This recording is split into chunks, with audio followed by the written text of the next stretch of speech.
Hello there, Beelzebuds. Welcome back to another episode of The Devil's Cut, a podcast about all the things that go bumping in the night. You like that one, Eric? Beelzebuds was good. All the things that go bump in the night. If it's spooky, scary, or spine-tingling, we're here to talk about it. I'm a resident man-boy possessed by a devil, and I'm here with the skeleton everyone should want in their closet. Eric Rossi. How is it going, Eric? Are you thankful this week? I am thankful. I think we are presented with a bountiful feast this year. I agree. Well, you know what? There's a lot to be thankful for. We got good movies coming out. We've had a good year overall for horror movies, and while we did have a strike, just to reiterate once again, it is now over. Woo! We can talk about whatever we want and not feel guilty about it. And man, does it feel it's liberating. It is liberating. I felt so like constrained, you know, for months. Yes, it was not the easiest, but I think we are not the ones to complain. No, we can complain a little. We complain a little bit because we do have some people directly affected that are, you know, pretty close to us. Yeah, Spooky Wife was affected, and it's not brother. like I blame the. It's not like I was upset at the actors. I was upset at the studios. So it's like I was allowed to be upset too. It got lifted, you know, and ended just in time for us to partake in this lovely Thanksgiving slasher. Yes, this week we're talking about Thanksgiving. A movie that we technically got a trailer for how many years ago? A movie that had a fake trailer in Grindhouse, right? Or Planet Terror, was that the name of the movie? Yeah, it was like a double feature. Yeah, so a fake trailer for this movie, directed by Eli Roth, played during that movie, and for whatever reason, it took him like 15 years. Oh, it was 2007. Yeah, wow. Oh, yeah, 15 years to to get up the energy to make the movie. Do you have I had not actually seen Grindhouse. What?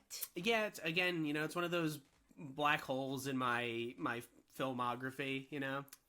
Planet Terror is pretty off the walls crazy, but I know like basically everything that happens in it just from like cultural osmosis, you know. Mm-hmm. Like I've experienced all of the like discussion about it and like, you know, memes and references and stuff, so I know the movie, I just have never actually seen it. Grindhouse is where it's at. That rips. Yeah.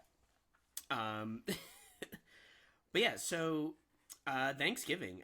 It's a brand new. Just came out on the 17th, so Friday for us. You know, this past Friday. Assuming this episode comes out on time, it'll be past Friday for you all too. It does. It does come out on time. It does come out on time. Yeah, it's a quick turnaround for us. We, you know, we heard that the strike's over. We said, all right, we got to get to the movies right now. We got to go see this movie and get it out before the holiday so that everybody knows, has fair warning, and can go see it. Yep. So yeah, Thanksgiving. It's a 107-minute movie, so a nice breezy film. Directed by Eli Roth, written by Eli Roth and Jeff Rendell. This movie actually had a pretty small budget, $15 million. I mean, relatively small, right? You Okay, know? all right.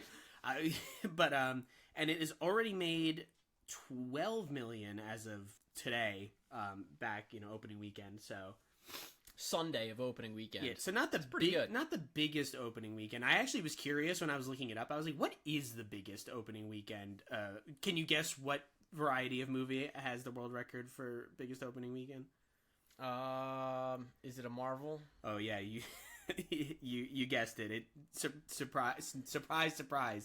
Yeah, it was Avengers Endgame. Opening weekend made $357 million in 3 days. Now that being said, it probably also cost like A bajillion. like $300 million to make, but $300 bajillion. yeah, a gagillion dollars. But yeah, I was just curious. I was like, what, you know, I wonder what it is. So yeah, it was Endgame. But so this movie's pretty much already paid for itself, you know, in 3 days. So We'd love to hear it. yeah. How did you feel about it? Okay, so Just get right into the feels. I I did really like this movie. Mhm. I think it still has some space for criticism, but I think for a new holiday slasher, you really couldn't ask for more. It's got everything. It's got fun set pieces, fucking insane kills, tons of gore, enough cheesiness, and enough solid performance on, the flip side that it hits the target dead smack in the middle. Yeah, I kind of feel the same way. I think it gets a lot of bonus points for being a holiday slasher for a holiday that doesn't have very many like really good movies. Yeah, like we've already kind of assigned like I don't know if we've talked about it on the podcast before, but like we did. I've already I know what you're doing. Yeah, I've already assigned Pearl as a Thanksgiving movie. Yeah, it just feels like it just because I think people watch like Wizard of Oz on Thanksgiving, right? That's like a thing. Like, do they? I think like TV networks used to air like do like a 24 hours of Wizard of Oz like around this time or something. I don't know. I'm usually I could be making that trashed up. on Thanksgiving. I could be making it up, but it just feels like a Thanksgiving movie. But there's not a lot of actual dedicated like this is a Thanksgiving horror movie. Here's right? the turkey. Here's the murder. There's Thanksgiving. There's two Hulu ones because they had 2 years of that holiday anthology where every holiday gets a horror movie. Yeah, they did that 2 years in a row, right? So there's 2 Thanksgiving movies there, which are pretty good. There's actually one that's called Pilgrim, which is way worth a watch. But beyond those two, I mean, can you think of any? Like straight up, like this is a Thanksgiving is the only one that immediately comes to mind. Right, the turkey. The turkey, yeah. But nobody like who's gonna do that to themselves every Thanksgiving? Right? Every Thanksgiving, that's tough. But I think once in a while is definitely worth it. I think I'm gonna make you watch it this year. Well, I mean, I've seen it. I don't know if I need to see it again, but if you're gonna make me, but this movie I think is an every Thanksgiving. Like you could totally pop this on. It's such a like an easy fun watch that and it's not like there's certain parts of like Thanksgiving that is like just miserable. Yes. It's so low budget. Yeah. Most of the time you don't even want it. Like the audio is so bad in that movie you can like barely sit through most of it. But no, this one's really good. I like you think that there's definitely room for criticism. I wouldn't say I've heard a lot of like chatter about it being like, oh, it's better than the new Screams, or it's like just as good as Scream. I wouldn't go that far. There's some things that are good about it, and I can see the comparisons, but it's like it ain't no Scream. I think it was better than Scream 5. No way. No way. Absolutely not. We can do some compare and contrast it a little bit and like see if you can change my mind. All right. But no, I think it's good. It's fun. There's like some really good balance between like tense moments that are very effective, and funny moments. I think some of the comedy like falls a little flat, and I don't know if that's the actors or the direction they were given. I don't know. I gotta disagree. I feel like a lot of the humor was like really there's some really good stuff. landed. There's some good stuff, but there's also some stuff that just is like wah. Like that. There's a little bit of try hardness that shines through like here and there. All right, that makes me go like, meh, like. Is it that funny? I'm interested to see at the end of this where you put a number on this 1 out of 10. Yeah, well, we'll definitely save that for later because maybe you can sway my opinion because we haven't really done a deep discussion, you and me. Like we saw it together, but I think we're both saving our real opinions. We know to wait. Yeah, so we're professionals. we're professionals. We both did not discuss what we were going to say at all, and we're just doing it off the cuff. No idea what's going to happen. Real professional. Fuck it, we'll do it live. But yeah, so I mean, I guess we can just like get right into spoilers. We'll say from here on out if you haven't seen it yet, you might want to go check it out. Now, like some of our other ones in the past, we're going to do our best not to hit every single note of this movie. We're going to talk about, some of the stuff we've that said really... this before. Yes, we're going to hit the standouts, and we're going to, get into some of the minutiae, but we're going to try and not... We'll just dip our toes in the minutia. Yes. A minutia kiddie pool. If you're planning on going to see this movie over this holiday and you don't want it to be spoiled, now is your time to pause. We're telling you to go see it. Yeah, it is a recommend from me. Just to be, I'm gonna give my critique on it, but that's only out of love. I totally recommend it. I think it's a fun movie.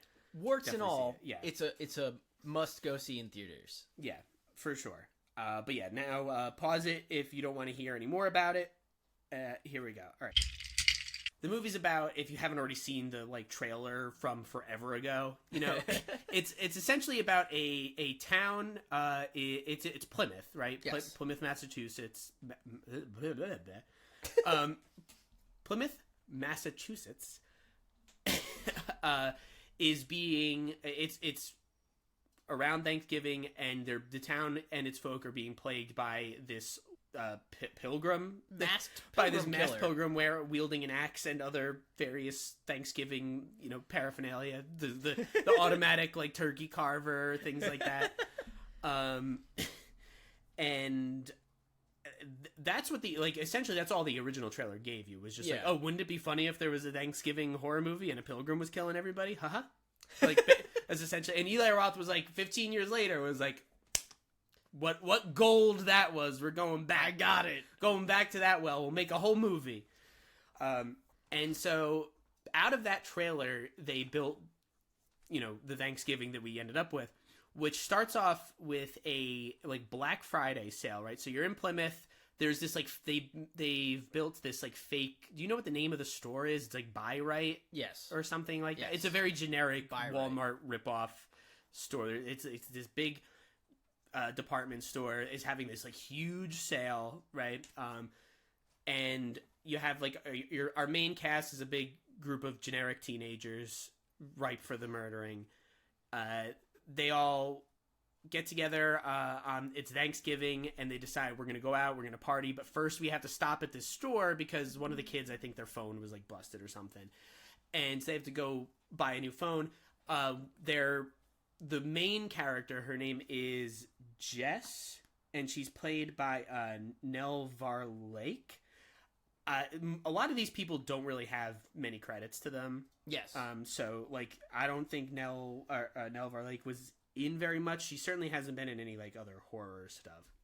But yeah, so she is the daughter of the local Buy Right magnate. He owns the store, right? So he's this big wealthy rich white guy. Yeah. And he's actually played by I know him from, so right now I'm doing a whole series watch of Suits. Yeah, you and everyone else in America. Yeah, because Netflix was like, hey, we got all the seasons, and I was like, well, I needed a show that's just watchable enough to have in the background and has 1,000 episodes, that I can just roll from one to the next. Yeah, you're on your own island with that. With everybody else. I like to have one of those shows going at any given time because they're just good, brain off. I'm working, just keep that on. But yeah, so our main character's father, the wealthy business owner, is played by Rick Hoffman, who plays Louis Litt in Suits. So if anybody who is listening is also binge watching Suits at the moment, that's your guy. Although he has a really funny mustache in this movie. Oh my god, it's shoe polish black. He's completely bald on top, and then he has the darkest Mario mustache available. It's pretty wild. And oh yeah, so it's Buy Right. That's the name of the. Yeah, you got it right. Oh, I did say that the first time. Okay. Because their last name is Wright. That's right. Thomas Wright and Jess Wright with a W. White. And so Jess and her friends go to this department store, and they sneak in the back. Meanwhile, in the front, there's a bazillion angry Massachusetts people, a bunch of like mean New Englanders who are just like the Boston accents in this movie accents are out of control. They're so good. They are wild, and they all vary in quality too. It's not like a straight across the board. Like some people like are trying their hardest and just not cutting it, and some people are like nailing it. Yeah. And some are so funny and unreasonable that we accept it anyway because it like really makes the movie just like it gives extra bonus points to the movie. It's almost like when you see like a really bad New York accent because it's so over the top. But then every once in a while when you're in New York and you hear that guy, you're like, oh, he's real. Same thing. Yeah, it's exactly like that. And so the kids all go there and chaos ensues. Like one of the characters like gets in a fight with some other guy from like the town over, right? There's like a rival school or something. Yeah. And basically this whole insane Black Friday like catastrophe happens. Just like it's playing on that like literal human stampede that happened like how many years ago? It happens like every few years. Yeah, but I feel like there was one like really bad one that happened like 6 years ago or something like that. Yeah, it's the doorbuster like, stampede where like they're so voracious for capitalism that they knock down an employee and trample him to death. People literally get killed so someone can save like $50 on like a waffle iron or something. A microwave, insane. So it's the movie's like playing on that, right? And like turned up to like 11. Like people, there's like they bust down like the glass, right? Like they knock down the glass doors to the place. One security guard gets trampled. One dude who's just a civilian who's like part of the stampede gets like pushed up against like a piece, like the door frame, which has a piece of the glass still on it, and it slits his throat, and he's still running around trying to get a waffle iron or something while blood is like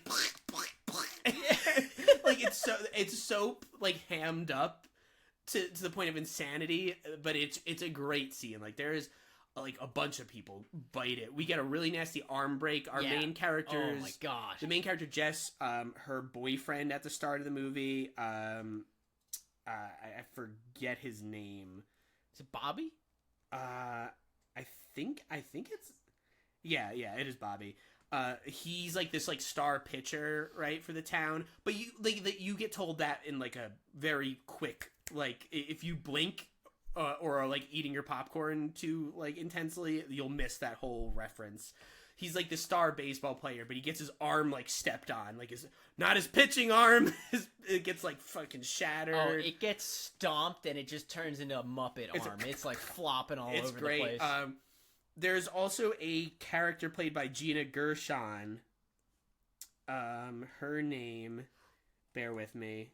This IMDb page like fucking sucks, dude. It's so hard to navigate. All the main characters are way at the bottom. Amanda, right? So I don't know what relation she has to the family. So the guy, there's a scene where the sheriff shows up at a house and the sheriff is played by Patrick Dempsey. Yes. He's new to town. Yeah. Like because like he's fairly new to the sheriff position because Gina Gershon is like, oh, like you're new here, because he brings like a pie and he's like, I baked it myself.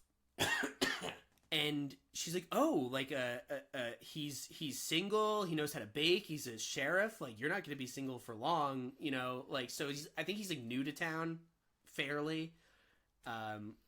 But he shows up at their house, and then the head of the household, her husband, gets called into work. Oh, he's the manager of the buy right. Of the buy right. Yeah. So he gets called into work, and then the sheriff shows up to help with crowd control, and then the Gina managers, Gershon. Yeah, Gina Gershon.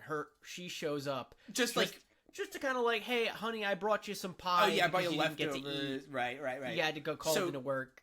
So all of the kids, so basically all of the relevant characters, except for Jess, the main character, except for her dad and her stepmom.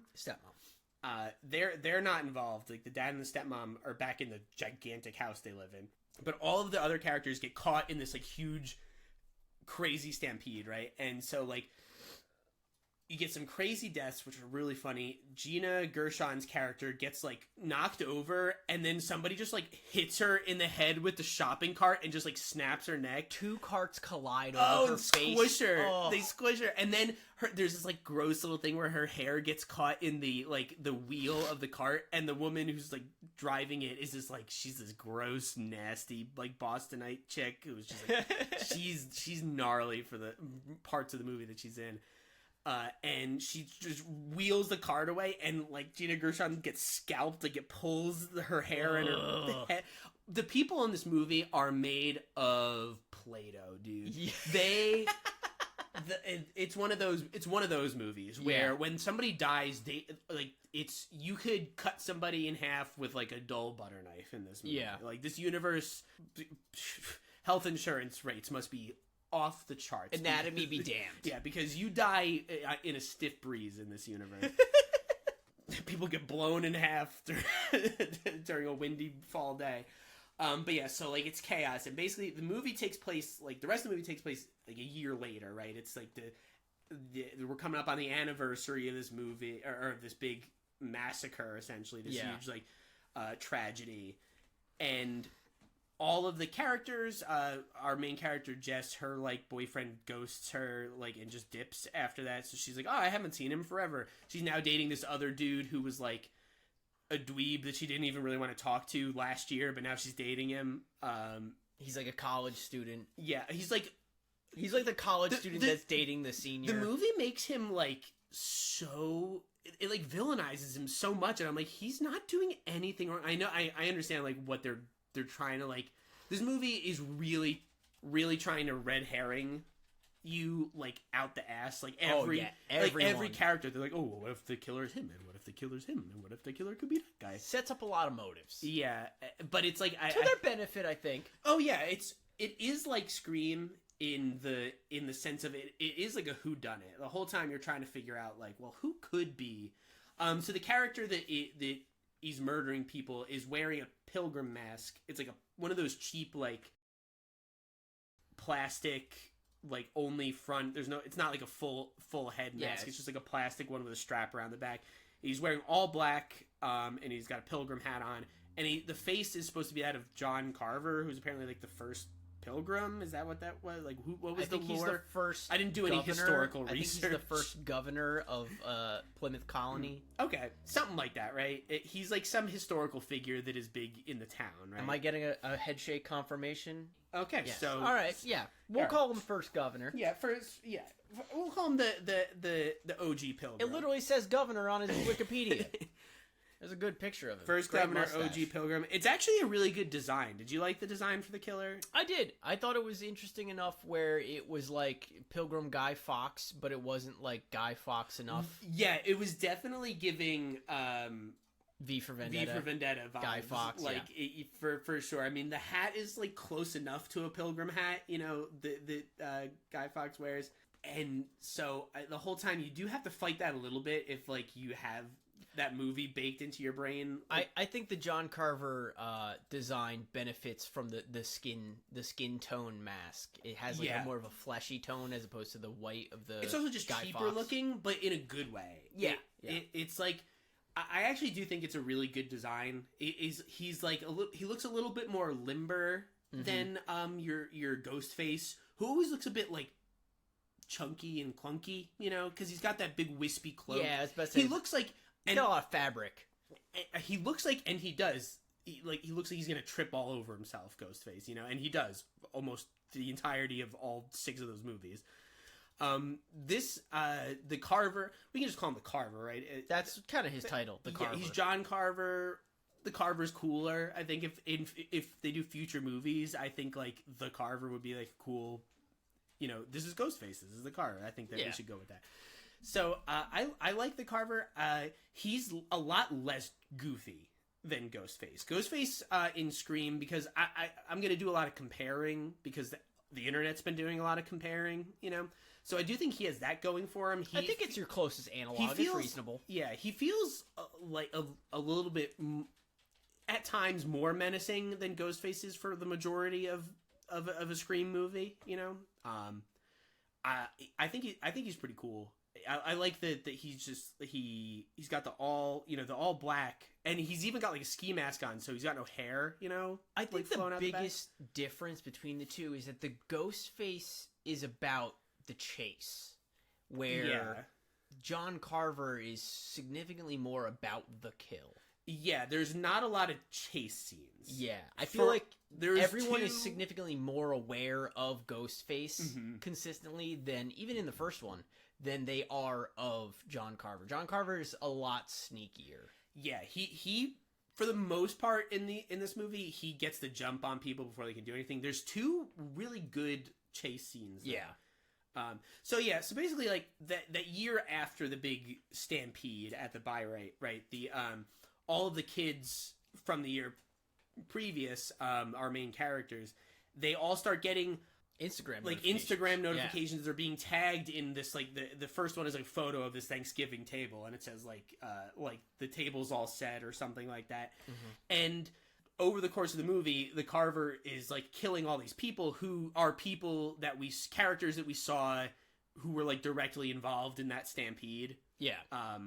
So, like, the first person who goes, right, is that lady, the nasty lady that we referenced, who, like, ran into Gina Gershon. Yeah. Turns out she just works at the diner, and, like, the characters are all there eating, and, like, they go, like, oh, hey, we're ready to order. Like almost like do they not remember her, that like she was like directly involved in this like horrible incident, and she's just like living her life, like, yeah, just working at the diner. Like, I literally killed somebody last year. Yeah. Nobody like, oh, well, actually no, there wouldn't be security footage, because later we find out that the security footage from that night was like wiped, right? Yes. So nobody would be able to charge that lady. Big plot point is that all of that security footage got flushed down the toilet miraculously. Nobody knows exactly how. Yeah, like the Jess's dad, said that the footage, like the cameras were broken that night. They were malfunctioning. They didn't catch everything. But the dude who played the dude who was the manager, there's like a news coverage like at some point, and he's like, I was there, because I guess it doesn't work for them anymore because his wife was brutally murdered, and like he wanted like reparation for that, and the guy was like, no, it's not our fault. Yeah. Basically, the Jess and her family, like her dad is like claiming like no harm done, like it's not my fault. So like a lot of the people are like mad at him the whole movie, because he's having like another sale, like an even bigger sale. Yeah, he's ramping up for this year. We're slashing prices. We're killing the competition and slashing prices. And it's all spurred on by Jess's stepmom, right? Yeah, who is like, yeah, come on, like do another sale, we'll make more money. She's like big time gold digger energy. Yeah, and it's funny. So the stepmom, her name is Kathleen. She is played by Karen Cliche. I think it's Cliche. That's how you spell it. It would be cliche if it had the tilde, the tilde over the e. It does. So Karen Cliche, whatever, however you spell it. The interesting thing about her though is, so that actress is one of she played one of the few characters to survive a Saw movie. She was in Saw 6, and she actually made it to the end. And I knew I'd seen her somewhere. The whole time I was looking at her, I'm like, where the fuck? What movie was she in? I think that's an achievement. If your character can make it out of a Saw movie, that's a pretty big deal. That's like some horror props to you. Yeah, like you get an award for that. Yeah, like, if you made that's it like out, a pin on your vest. But yeah, so she plays just like your very like classic like evil stepmom, bougie evil stepmom, gold digger type character. She's been like influencing the dad like this the whole movie. She's like, she keeps, anytime the main character Jess like tries to have like get a word in edgewise with her dad, like she comes in from like the room over, and you're like, god damn it. Yeah. But yeah, so like the first character that dies is the waitress at the diner who was at the stampede. She like this is a good little chase scene. This is like a good like Scream opening type kill. Yeah. Because she basically ends up staying at the diner after hours. Like she closes up, right? And as she's like getting ready to go, she sees like the John Carver mask on the counter, and like she goes to look at it, and then like she turns around and like the Carver's there, and he like swings like the axe at her, right? And then she like dodges out of the way and then runs, and we get a brief little like chase through the diner. She like runs to the back, and he like sneaks up on her and like dunks her head in the gross, dirty like dishwater, you know, in the back. And this is actually, I actually really like when killers utilize cold stuff. Yeah. I don't know why. It's just like I just think it's fun. Like the one chick who dies in Jason X, because she gets like cryo frozen, and Jason just shatters her to pieces. I love that. But yeah, so like the Carver like dunks her under this water and like, you know, covers her like head to toe in dishwater, and then opens up the freezer and like sticks her head to the side door so she can't like move. She's just like stuck there as he goes to get his like axe that he was like sharpening.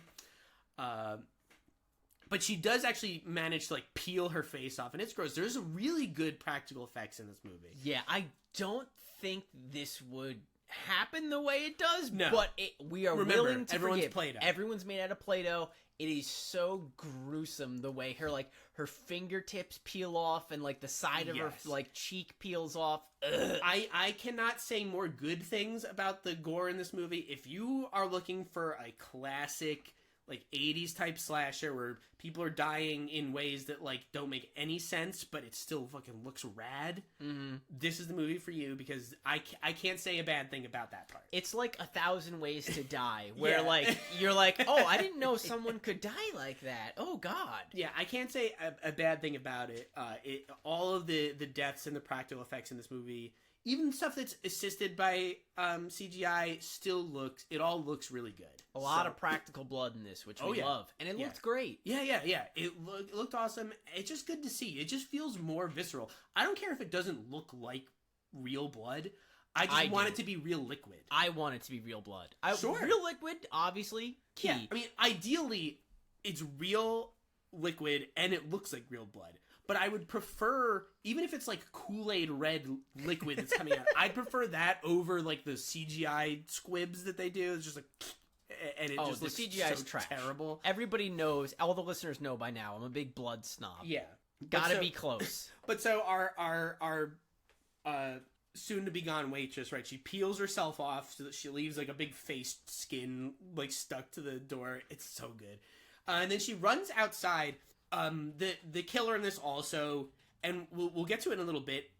He has that the slasher ability of he's just like, he can be wherever he needs to be, right? Yeah. He's got the teleportation effect where he's like, you just saw him like in the kitchen that you ran out like the front. You ran out the front, left him in the back. Now you're out in the parking lot, and suddenly he's in a car already started up and ready to go. In the parking lot. In the parking lot. And you're like, I don't know how he managed to do that, but I don't care. I have a very specific theory about this, which we'll get to at the end. Yeah. But I think before we move out of the diner, I gotta say this movie is just wall-to-wall Thanksgiving decorations I have never seen before.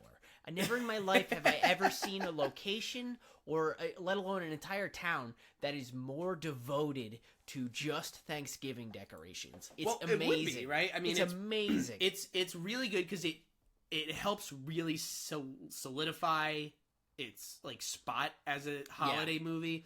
Like, it could have just been like, oh yeah, the movie takes place during Thanksgiving, and they could have left it, you know, with just, but they go all in, and the entire movie, you never forget that it's Thanksgiving. No. But it makes sense because it takes place in like Plymouth, Massachusetts, right? And they make a point to be like, yeah, this town, whether or not Plymouth, Massachusetts actually is obsessed with Thanksgiving, I don't know. But in this movie, in this setting, like, they're all about it. Balls to the walls Thanksgiving. Which is awesome. In fact, this is another thing I'll get to later. I think the killer's motivation at the end of the movie, a little disappointing, because I don't think it incorporates enough of the Thanksgivingness into it, you know? Interesting. But yeah, so basically, our waitress, right, she runs into the parking lot. The killer, who's suddenly teleported to the front in the car, that's the one car that's in the parking lot, like, starts it up and starts driving after her. And she just runs and she tries to, like, climb up into this dumpster. And something weird happens because, like, he doesn't hit her with the car, right?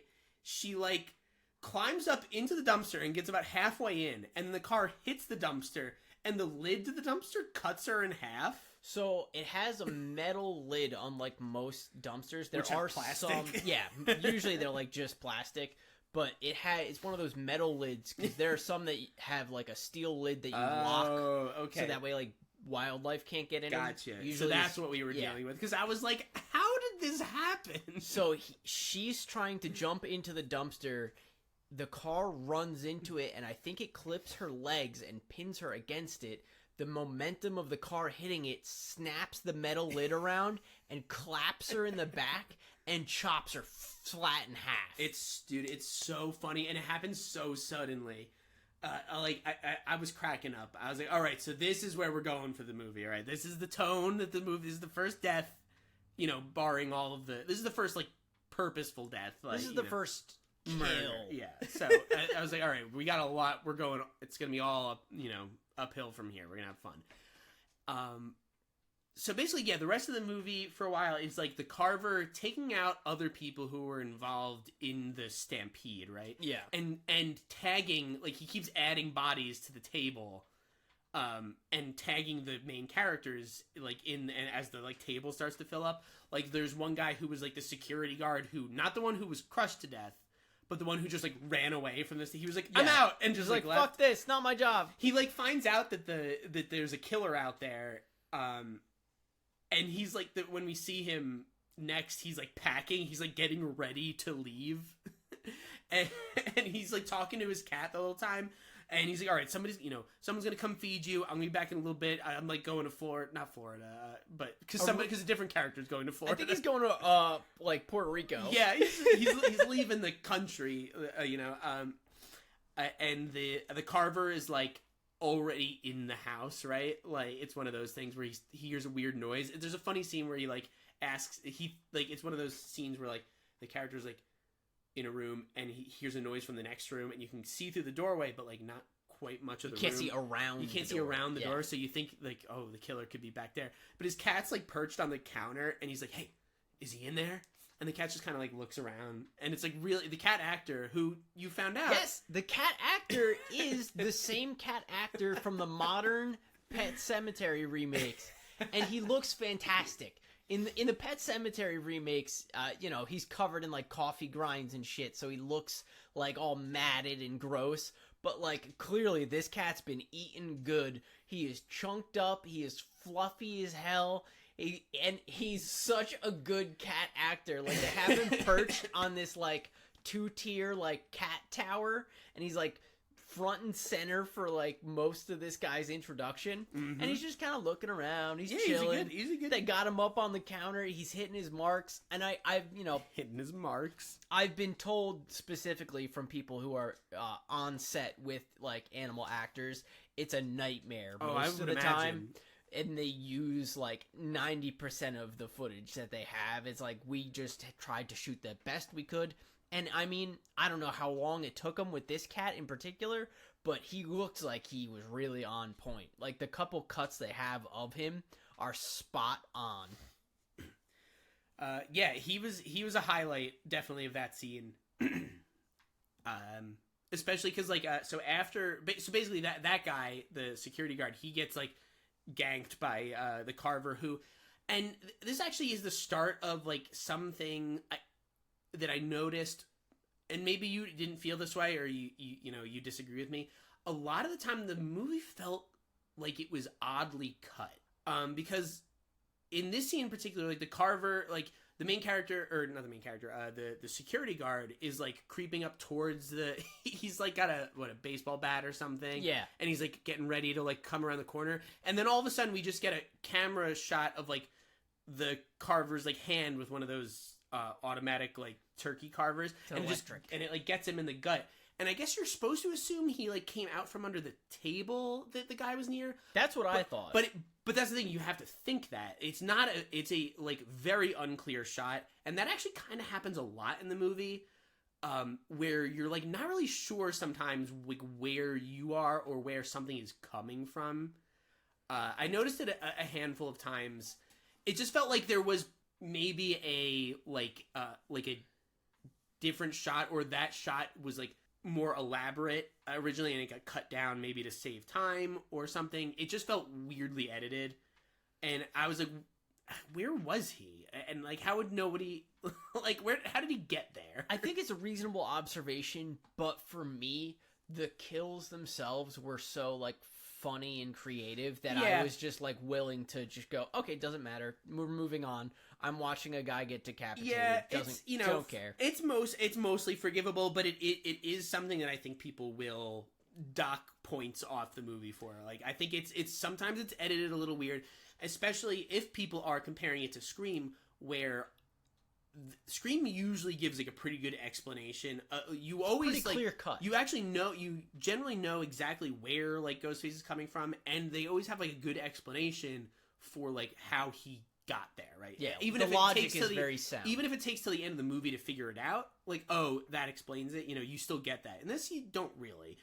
How do you feel about, so like that pretty much takes care, like for the most part, it takes care of all the extraneous characters. There's another guy who our main characters get in a fight with, like in the crowd at the beginning.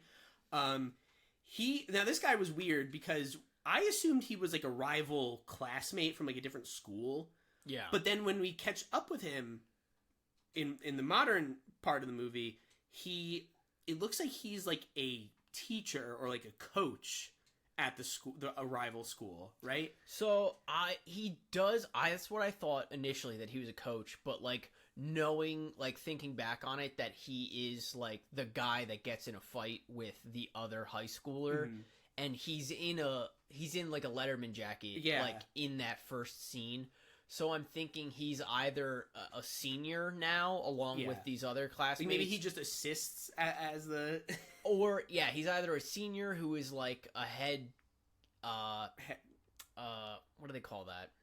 Captain. He's either like the captain of the football team, or he's like a guy who graduated who is like now a coach. That's what I'm thinking it is like he graduated, but now he's still at the school, which makes it weird though, because he's dating a cheerleader who's still in school. Yeah. But yeah, because like we catch up to them, and we get another death where like he and the cheerleader like sneak off, and she's like, I'm gonna show you my routine, and she like makes him close his eyes, right? And then, like she sits him down and he's got his eyes closed, and she's like, this is a very gratuitous, like, she's like, are you ready for my routine? And she goes on a trampoline and she starts like pulling her underwear off. Crazy staged situation where like there's a trampoline in the middle of this like auditorium, with a spotlight on it, and it like, how did she set this up? It would require so many people to be involved to set this up. And also, it's like a backyard trampoline. Like, not one that I think a school would have for cheerleading purposes. Maybe they would. I don't know. But anyway, so like as she's getting ready, she's turned to face away from the boyfriend. And she's like, because she's showing him her ass, right? Because she's like, pulling her underwear off and like pulling her cheerleading skirt up. And as this guy's watching, he's like fucking drooling. He's like, blah, blah, blah. He's like, why? Fucking Tasmanian devil. And as he's like staring, Carver comes up from behind and just snaps his neck. He turns it all the way around, but he remains like sitting up, and so you get this good shot of like the practical effects on like the twisted neck look really gross and good. All these gross like neck folds, like, it's like twisted around 180. So good. And so she starts her routine, right? And she starts jumping up and down, and she doesn't notice that this guy's head is like completely facing the other direction. And this is where we get like this is one of the kills that like really icked me out. Not enough that like I had to divert my eyes, you know, because I'm a big boy. I've seen enough of these, right? Like, but it did make me go like, ooh.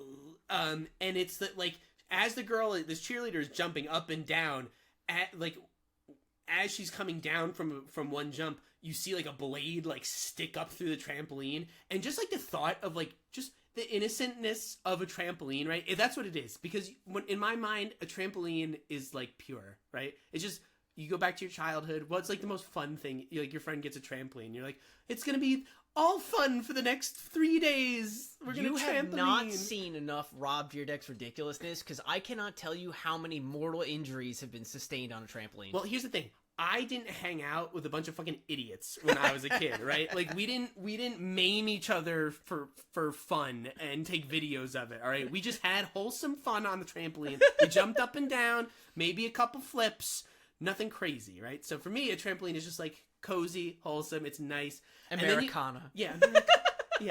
You know, give me a vanilla milkshake and a trampoline and, you know, a little cheeseburger action, and we're just cozy and warm. A malt drink, a drive-in, and a trampoline. Apple pie and the American flag. Oh, and a trampoline. Yeah, you gotta always need the trampoline. But yeah, so as the chick like comes down and lands on the trampoline again, a blade like comes up, and it doesn't like, it's not like an instant kill, right? Her like foot just like lands on it and it trips her, and then the blade just like keeps coming up, and this chick gets stabbed so much, and the trampoline's like, as it's like going up and down, it's like the it's pooling all of her blood around her. It's gnarly, dude. Yeah, because as she continues to get stabbed, she's bouncing on the trampoline still, and she can't like get her feet under herself because they've been stabbed. Yeah, it's so like now boing, it's just like boing, yeah. boing, you know, like she just keeps coming up and then down and landing on a new knife somewhere. It's pretty fucking intense. I really liked it. These were good deaths. But basically those are all the people that like we lose who were not our main characters. Yeah. How do you feel about the main characters? They are perfectly hateable enough. So, like, they are, like, stupid high school kids enough that I'm, like, excited to see some of them die. But then, like, our main character is, like, at least grounded and realistic enough that I'm like, ooh, I hope she doesn't get hurt. Like, yeah, our final girl is, like, innocent enough, and, coming from a rich family, I think she's significantly more likable than most of the other high schoolers. Yeah, she's pretty relatable. She comes from like a wealthy family, but she's like not happy about it, you know. She like doesn't like what her dad's been doing. She's like fighting with him the whole movie. You know, she's very outspokenly like, "Hey dad, you're being a real piece of shit." Yeah. To the point where like he has a weird like villain turn where he like unvillainizes, like, and again, this is where I'm thinking like I think the script was a lot broader. Yeah. At one time, I think maybe it was a longer movie. To the point where I think this movie actually would have maybe, again, I like the movie. It's good. Go see it. I think it might have worked almost better if it was like a 6 or 8 episode season of that. Have you ever watched Slasher? No. It's really good. It's an horror anthology series where like each season is just about a group of people just getting murdered by a new like slasher that's invented for that season, and they use the same actors every season. Where was this? I don't know what it premiered on originally, but it's on Netflix, I think now. It's on Shudder. The new season just came out on Shudder like last year. And that show's like, the kills in that show are pretty fucking brutal, dude. So if you haven't seen it, we should check it out sometime. But I think it would have benefited maybe because the movie tries to do like some character development that doesn't really always feel earned or like fleshed out enough for me to be like, you know, like it's either like give us more of this and then I'll believe it, or just don't bother because you could just put a kill here somewhere and I would probably be having more fun. Because like there's the weird scene where the daughter where Jess is like, hey dad, like you're like being an asshole, like you shouldn't be having this sale, like people died last year, people are dying now. And normally that character, this like rich, like obsessed with money dad, would be like and like he would just like laugh all the way till he's dead later in the movie, right? He'd be like, nah, I'll never give up my money, I love it more than my daughter. Yeah. But like a couple scenes after her conversation with him, she's like, he just comes up and he's like, hey Jess, you know what, I've been thinking about what you said, and almost like between the first and second third of the movie he has like a it's humanitarian turn. It's almost like if this was a show, there would have been a middle episode all about this dad's, like, it would have had a flashback where the dad is like, you understand why he's so obsessed with money, and then during the other bits he'd like have some sort of comeuppance and come to God moment where he's like, you know what, I just can't be this person anymore. I have to, next episode I'm gonna go and apologize to my daughter. And that's like, we miss like this whole development. There's no indication that there's no scene that happens other than his daughter going, you're being an asshole. And then the next time you see him, he's like, you're right, I was. And I'm not going to listen to your evil stepmom anymore. And I apologize. And I'm a good guy for the rest of the movie. And he does all of his growth and like self-reflection way off screen. So far off screen, he's like in a different movie. He like went and had a Hallmark movie and then came back to the horror movie. His daughter is busy like, Dad, I'm trying to like thwart a slasher. And he's like, you know what? You're right. We're not going to open up this year. We're going to close it down. Yeah, it's weird. But it was, even though it's weird and felt like we were missing like a cut of the movie that like just got snipped out for time. We got other shit going on, but it was still, got a roll. But it was still nice to see though. It was good. It was a twist on like its character stereotype that we don't normally see. So I felt it was refreshing, even though it felt a little uneven. Yeah. But yeah. So the rest, you're right though about the rest of the characters. They're likable enough that you like kind of don't want to see them like tortured and murdered, but like you dislike them just enough where you're like, yeah, but it was okay, you could kill that one. I've never seen a group of teenagers, especially the two like boys, the two like high school boys, we got to talk about Scuba, more ready to fight. They're like just so fucking jazzed to literally throw hands, and I'm like, I just so not Scuba. No, not Scuba, the other guy. So there is the one friend, his name was Evan. Piece of shit. He's the like clown, the jester archetype character. He's the one who got in the fight with the guy who gets his head twisted around. He basically causes the entire stampede to happen because he like sneaks in to get a new phone, right? And he like taunts the whole crowd, which causes them to like rampage, you know. So if anything, he just definitely deserved to die, given the logic of the killer, right? Most of the other characters don't really. Like, yes, they were involved in, like they were in the store early and part of, like, the group that, in theory, caused the stampede, but they really didn't do anything, right? Yeah, I would not say that all of them contribute equally to the carnage. Right, to the point where they have a murder tableau set up specifically for them. I can understand the main character because her dad is, like, it's like a sins of the father yeah. type of, like, comeuppance for her, like, oh, you're paying for your dad's shittiness. That I can understand. I can understand Evan because he was the piece of shit who did essentially taunt the whole thing into happening. But all the other characters were just kind of like bystanders. Like they didn't really, I don't know why they get so much brutality visited upon them. Scuba and his like Russian girlfriend. Yeah, so the two of the friends are this one Evan's like football teammate. His name is Scuba, and there's a really funny scene in the movie where like a character asks him like, why do they call you Scuba? And he goes, because my last name's Diver.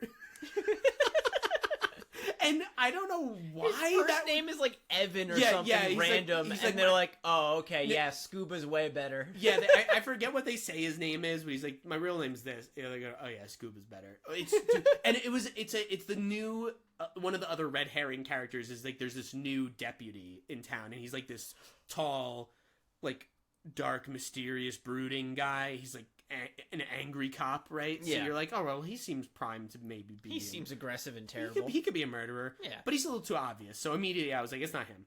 But yeah, that's the one who asked him, and he's like, yeah, Scoop is better. I just thought that writing really made me laugh. It's such a stupid line, right? Like just having to explain this character's nickname, but it was just so like, and the way the actor who played Scuba, who was played by Gabriel Davenport is his name, and I think he's actually one of the like best performances in the movie, and he's such a well-written character too, because he's an African-American actor, and traditionally those characters have a very poor survival rate in these types of movies, right? So it was really great, you know, he survived. They also right? usually end up playing into like some really uncomfortable and shitty stereotypes. He's just like a very reasonably normal guy. And so usually like you either get like a really shitty stereotype character, or you get somebody who has to constantly reference the fact that like, oh, I'm a black guy in a horror movie. Yeah. And I'm aware of it, so it's like almost like a lot of the time those are like the only two ways people are capable of writing like black characters in horror movies. But he's really great in this movie because there's no reference like to horror movie, like, oh, black people always die first in horror movies, like the blackening. Yeah. He doesn't have to reference that. It's not, they don't like lean on that, like they're not dependent on it for his character. And he survives the whole movie, and it's just because he's like he's a nice character. You'd think he'd be like a shitty jock guy, like his friend, but no, he's just like a cool guy. He's dating this Russian chick named Yulia, who like I didn't realize was like supposed to be Russian, because they say her name the whole time, but I never made the like connection that Yulia is like a Russian or like Eastern like way of saying Julia, that. Yeah. But then like there's a scene where like her dad shows up to like, because he's like, he goes, Yulia, come. like he shows up like fucking like, what's his name from Rocky, Drago? Yeah, he shows Ivan up Drago? like fucking Ivan Drago, and he's like, Yulia, come. And then he's like, we're going to Florida. like the dad's like gonna take her out of the movie, right? And that's like when we get like if you guys have seen the trailers for this movie, I think the standout like moment in the trailer is when a girl gets like the little corn cob like holder spikes in her ears. This is poor Yulia. She's the one who suffers that. And again, you would think because she's like a like attractive blonde like cheerleader type, you'd think she'd be like annoying and like vapid, but not really. No. She's just like a normal chill girl who's like dating a really nice guy, right? And you're like, aside from the one like hyper aggressive like let me fight every single person that we come across guy, all of these high schoolers are very realistic and reasonable. Yeah, they're really not miserable. Like you don't necessarily like love them, because I don't think the script like allows enough time for you to like be like, oh, I love that character, except for Scuba. He was my top. I think they fit in a very like, I don't want to say generic, but very like normalized like kind of like frame of reference, because they're not like hyper Gen Z. They're not like no cap for real. Yeah. But also they're not so corny and like over the top that they don't fit into like the high school experience that you and I might have had. Yeah, I think that is sort of a double-edged sword, because it doesn't make you like roll your eyes, because unless you're like a very deftly executed Gen Z movie like Bodies, yeah, like if you're not that movie, then most of the time when you have a lot of like hyper like Gen Z dialogue where it's just like every fucking like word that comes out of anybody's mouth in the movie, you're like, oh my god, all right, I get it. We were made by a young person. Like Talk to Me was very like, okay, these people are Gen Z, but they're not stereotypes. Right.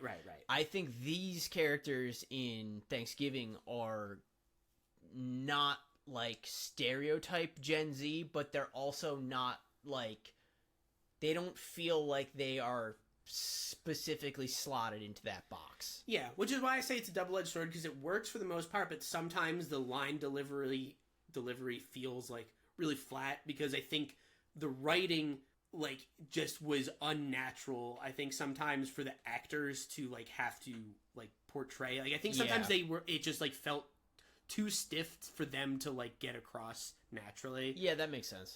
So I think that's why sometimes I think the movie can like hit some snags in the dialogue, because you're like, I don't know, something here feels weird, and it's not funny, it just feels weird. Yeah.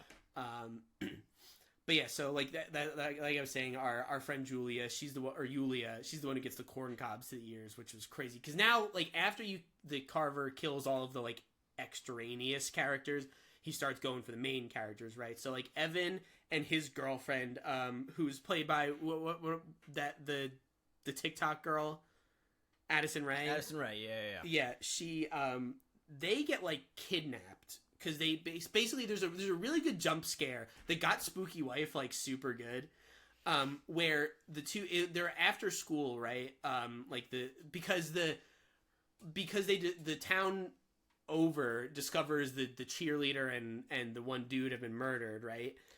So they cancel the big Thanksgiving football game. And the character Evan is like, just fucking bullshit, man. I'm so mad. And there's a funny part where, like, he's like, you can't cancel the game. I'm going. And Scuba's like, what are you going to do? You can't play football by yourself. And he's like, watch me. But then, like, Addison Rae, and who's his girlfriend, like, takes him, and they take, like, a calm down, like, walk through the empty school, right? And there's this, like, scene where they're walking, and you see a shot down the hallway as they're walking, and like they're just having, like, they're just chatting together. And then there's like a garbage bin in the center of the hallway, and right as they're about to like pass a corner, Evan's character goes, "Oh, that's weird." And it's such an effective jump scare. And this is why I explained it to you guys earlier why I thought it was so good, was because the character specifically calls out, like, "Oh, that's weird." Not like, "Oh, it's not that he's scared of anything." He's like, "No, that's weird." So your brain hears like, "Oh, that's weird." So you want to look at the thing the person's pointing to. So you really kind of like lean in almost, even if it's like metaphorically lean in. Your brain leans in into like the depth, like into the background, and you're like, "Oh, what is weird?" And that's when the carver jumps around the corner. So you're like primed to like really be looking for something, and he just like bursts out, and he double chloroforms them. I have never seen. First of all, chloroform doesn't work like it does in the movies. Know. We know that, but a double chloroform is crazy. Yeah, the two-fist chloroform knocks both of them out, kidnaps them. But then, that's during that scene, right after that scene, Jess goes back into the school to look for them, because she gets a text from Addison Rae's character, like, "Hey, come here. First of all, if you know there's a murder out, there's, like, you have to know that this is not a natural text from one of your best friends. Like, could you come here?" She's not going to want you. She's off fucking her boyfriend and theoretically in the school. Like, what does she want you to come here for? But anyway, so Jess goes in, and we get a good... the high school set is also really good. It's like a cool high school. It's honestly a very interesting looking high school. Yeah. It's like visually distinct. It's not just it doesn't look like just a generic high school. I really liked the set. I kind of wish we spent a little more time in it. It's also a school that has a like cosmetology track in it, you know, because there's a scene earlier where the characters are in the classroom, but it's a cosmetology classrooms. They have all the like, it's like a salon. Yeah, it's like a whole salon with all of the like mannequin heads with the different like wigs and like fake hair to like practice on. And we actually go back there during the scene because Jess gets attacked by the carver. He chases her all up and down the hallways with his axe, to the point where she gets ahead and ducks into the room, right? And there's like a cool scene where he's a little hide and seek action, right? There's actually two good hide and seek parts. And like where Jess has like her head like kind of like next to all the mannequin heads, and she's got this great like frozen like eyes wide face, because she's like as the carver's like walking by, all the other mannequin heads are like looking all over. It's just really cool looking. Good set piece. Yeah. Especially for like a high school. Yeah, it was very creative. Obviously she gets away. And then, like I said, poor Yulia, she gets corn cob to the ears, which I thought was, even though I knew it was coming, it's still brutal, especially because you don't hate her. Yeah, you know. Yeah, it's you like her because she's not like annoying, and she's just like a normal chick. I love her like crazy Russian dad. Her dad is a cartoon. Her dad is a Russian cartoon. He's but so it is funny, so dude. good. It plays so well against her like normalcy. Yeah.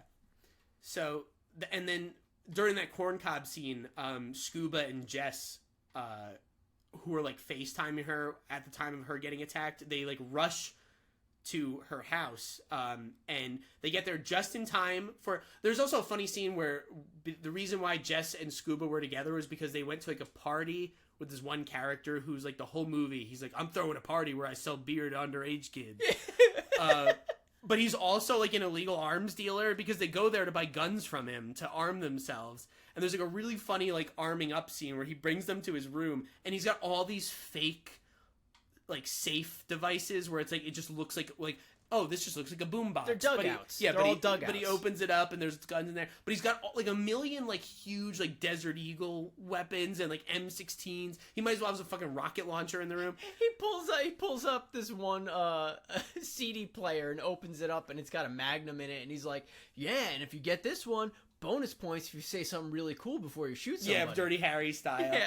And Scuba has a funny line where he's like, "Do you have any human-sized guns in here?" Which is great because again, it just humanizes that character a lot more. So they get armed up, and then when they get the call from Yulia where she's being attacked, they go there, right? And this is another like crazy scene because they get there and Scuba's like got the gun trained on him. But Carver's got, holding Yulia. He's got his arm like around her neck and he's like got his knife to her throat. And she's just like, Yulia's like, just shoot him in the face. And it's like, I would not trust like my boyfriend who's never held a gun before to shoot when my face is an inch from his face. No. And Scuba tries, but he forgot to take the safety off the gun, which is like a funny scene. And as they're like fumbling with that, the Carver like uses to get away, but he shoves Yulia after turning on because their house is like under construction or something, right? So there's this bandsaw in the middle of the kitchen. He turns it on, shoves Yulia on top of it, and you get a gnarly, like her hands hit first and all her fingers get cut off, and then she belly flops onto the thing, and she's like and like her boyfriend like Scuba like grabs her and he like pulls her off of it, and then all her guts fall out. Dude, it's crazy. Some good looking guts. It's good guts, dude. So like that's another good kill. And then basically after that, I think the movie sort of like boils down. Oh, they all get together with, and the whole time, right, this whole movie, Patrick Dempsey, we haven't mentioned him much. He's like the detective. He's a sheriff. Or she's the sheriff, right? And he's been trying to help them all the whole time. Like he's been interviewing all of the characters. What's her face? Jess's like boyfriend, the star pitcher, right? He's been gone. He suddenly mysteriously reappears in town and like starts trying to mack it with her again, even though she's dating this one nerd. And so like the whole movie, you're like, well, could it be the new boyfriend is the killer? Is it the old boyfriend is the killer? Is it the new detective? There is some really fun humor between like her, because she clearly still has feelings for her old boyfriend, but like she's trying to be not a piece of shit and like be loyal enough to her current boyfriend. So there's like some fun like banter between like all three of them. There's like a scene where the old boyfriend shows up to one of the kills at the school, and he's like, oh my god, like, are you okay? And he like puts his jacket over her shoulders, and then like the new boyfriend shows up and she goes to hug the new boyfriend and just shrugs off. As he's about to hug her, he kind of just like very gingerly like throws the old boyfriend's jacket like off her shoulders on the ground. It's such a smooth motion. It is like such good comedic timing on that one. It's just so petty between them. And it's so fucking funny. Yeah, I really, really like that whole dynamic. That's like some of the more like it's very like clear cut. They were going for that joke, but like I think the delivery and like the direction, the acting all comes together to make it really smooth and funny. So at a certain point, so Patrick Dempsey and the whole crew, the friends, the dad, the rich dad, everyone gets together and they're like, listen, there's supposed to be this big Thanksgiving parade, right? And they're thinking of canceling it, but then they all collectively eventually come together and go, no, we can't cancel it. The Carver's going to be there. He's going to try and get one of us. This is our chance. We're going to lay a trap for him, right? So we're going to catch him, and this is our one shot. So they have the parade, right, where they get all the floats together, and it's like the most grim parade because, like, for the most part, the rest of the town doesn't seem to be affected at all by all these deaths. It's just our main characters who are on these floats who have like these death visages on, where they're so somber. They're scared out of their fucking minds. And everyone's like, woo, Thanksgiving! Woo! They're like princess waving on these floats. Meanwhile, they have like 1,000-yard stares into the crowd looking for the killer. Funny. And yeah, so you get a lot of shots of like people wearing the mask because the mask is everywhere. One of the characters early on makes a point to say they're like, oh, everyone's gonna be wearing this mask because it's like that's what we do here in Plymouth on Thanksgiving. We dress as this guy. And so you get a lot of shots of people who look like they could be the Carver. But then it turns out they're all, and they're very sinister shots because they're like following the parade floats and stuff. But really, what it is just a bunch of people who've gotten together to protest the buy right guy. Yeah. So it's like this. It's so funny because the protesters, it's like they're acting like, yeah, we fucking got him, but all they did was like stop the parade for like 0.3 seconds. They were like, hold up some signs. Yeah, they held up some signs and then they get ushered off, and it's like, great protest, guys. You really showed them. But it was really funny. As this parade, this parade is actually really well shot. Because I think this was the big set piece from the trailer, the original trailer. You know, it's so this whole scene is really cool. You get like all these crazy angles. It's very like, could he be here? Could he be there? What's gonna happen? And you get this like one shot, which I thought was gonna be like a throwaway shot. You have this one guy who's just in the parade in like a Killer Clowns from Outer Space costume. Yeah, weird reference to throw in there. Yeah, and me and Eric like looked at each other because we're like, oh, isn't that funny? Look at that Killer Clown guy. And I thought he was just gonna be he was just in the like shot, a background actor. But no, turns out the Carver is in that costume. He's out of his normal costume into a different one. And what he does is, there's this one kid that they reference the whole movie of like being like, oh, we'll get like, I forget his name, but they're like, get him. He's just always the turkey in the Thanksgiving parade. He's always in this turkey costume. And he's at the front of the parade.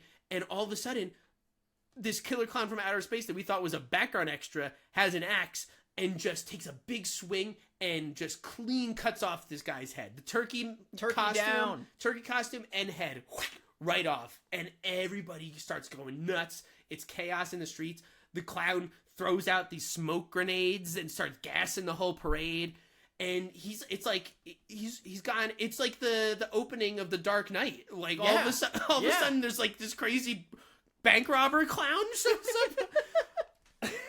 And so he like, while the smoke's going and all this chaos is happening, he hops in this like truck and like drives forward and then like stops it short or something and knocks all of our main characters off the float, who all like skedaddle into like a getaway car. They're like rounded up into a cop car, and then the cop gets taken out brutally by the fucking clown, and then the clown kind of just leans in and trank darts Scuba, our main character, Jess, Scuba, Jess, and Jess's dad, and just like 3 in a row, like pink, pink, pink, and then drives the off. stepmom too, right?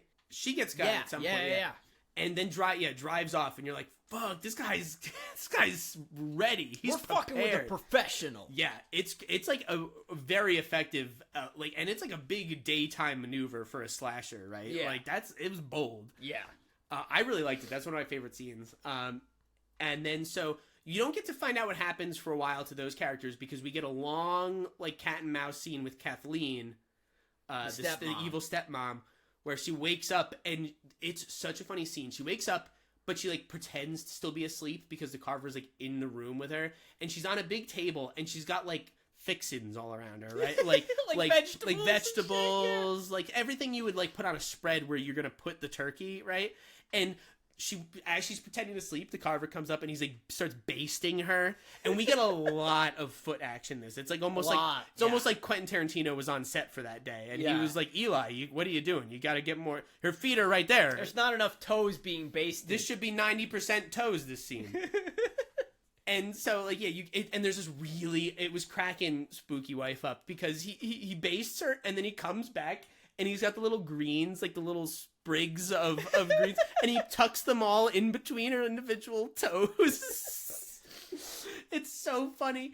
And then he like hears a noise, it's like this is where like the cat and mouse scene sort of engages, and he like goes out of the room, and then Kathleen wakes up, and she like goes all over the place, right? And she's like, he's looking for her, she's ducking in and out, and it's like a long, really well done chase scene. Yeah, like it's really tense.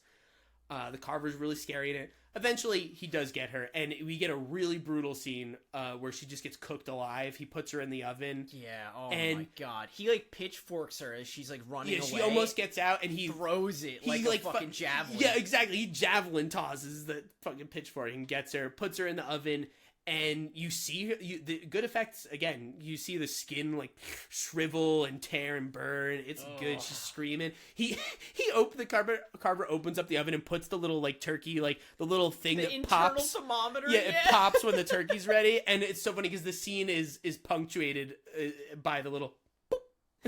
It was fucking killing me, dude. It's so funny. And then eventually we do get back with our characters, right? This is like sort of the big reveal of everything. Like the Carver has everybody set up. He's like live streaming to the whole world. Yeah. Which is, I don't know how this account has been active this whole movie. This is like the most secure Instagram account of all time. Like, it's, I don't know how it's going under the radar, but also like live streaming murder. Right, and having like thousands of likes per second. Yeah. Right? Like, who's seeing this? I don't know. But he's live streaming the whole thing. It's funny, they do make, there's a kind of like a throwaway line where he's talking to all of them. And he's kind of like going over how like, oh, this is my motives and this is why you guys are all pieces of shit. And he has this throwaway line where he's like, after today, everyone will remember this moment and everyone will watch this video at Thanksgiving every single year to commemorate what happened here. And I was like, are you calling your shot, Eli? Yeah, like, yeah. Do you? Yeah, like, is this a little meta? Like, yeah, you know how good this movie is. But he's right though, because now we're gonna do it. Yeah.